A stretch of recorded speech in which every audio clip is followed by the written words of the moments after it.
నమస్తే డాన్ మీడియాకు స్వాగతం. తాడేపల్లిగూడెం పట్టణంలో జూనియర్ కళాశాలలో ఉన్నత ప్రమాణాలతో నిర్మిస్తున్నామని శాసనసభ్యులు రాష్ట్ర ప్రభుత్వ విప్ బొలిశెట్టి శ్రీనివాస్ అన్నారు.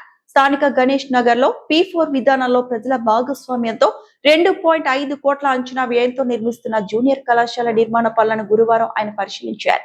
నాణ్యత లోపాలు లేకుండా ఉన్నత ప్రమాణాలతో నిర్మాణం జరిగే విధంగా చర్యలు చేపట్టాలని ఇంజనీర్లకు సూచించారు. ఈ సందర్భంగా ఆయన మాట్లాడుతూ పేదరికం కారణంగా ఏ విద్యార్థి చదువుకు దూరం కాకూడదనే లక్ష్యంతో కూటమి ప్రభుత్వం విద్యారంగంపై ప్రత్యేక శ్రద్ధ వహించిందని అన్నారు. ఆర్థిక ఇబ్బందుల కారణంగా విద్యార్థుల చదువులు ఆగకుండా ప్రజలు ప్రభుత్వ భాగస్వామ్యంతో P4 విధానంలో కళాశాల నిర్మాణం చేపట్టామన్నారు. జూనియర్ కళాశాల భవన నిర్మాణానికి పలువురు దాతలు ముందుకు వచ్చి సహకారం అందించడం అభినందనీయమని అన్నారు.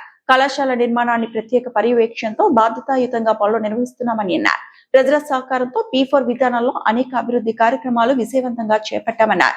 రాజకీయ దురుద్దేశాలతో ఒకరిద్దరు వ్యక్తులు తప్పుడు ప్రచారాలు చేస్తున్నారని విమర్శించారు. విష ప్రచారాలను పట్టించుకోకుండా లక్ష్య సాధన దిశగా ముందుకు సాగుతామని ఎమ్మెల్యే స్పష్టం చేశారు. నిస్వార్థంగా చేసే సేవలు దాతృత్వ కార్యక్రమాలే శాశ్వతంగా నిలిచిపోతాయని అన్నారు. నిజాయితీగా పనిచేస్తే దాతలు సహకరిస్తారని అన్నారు. ఈ కార్యక్రమంలో ప్రభుత్వ అధికారులు కూటమి నాయకులు పాల్గొన్నారు.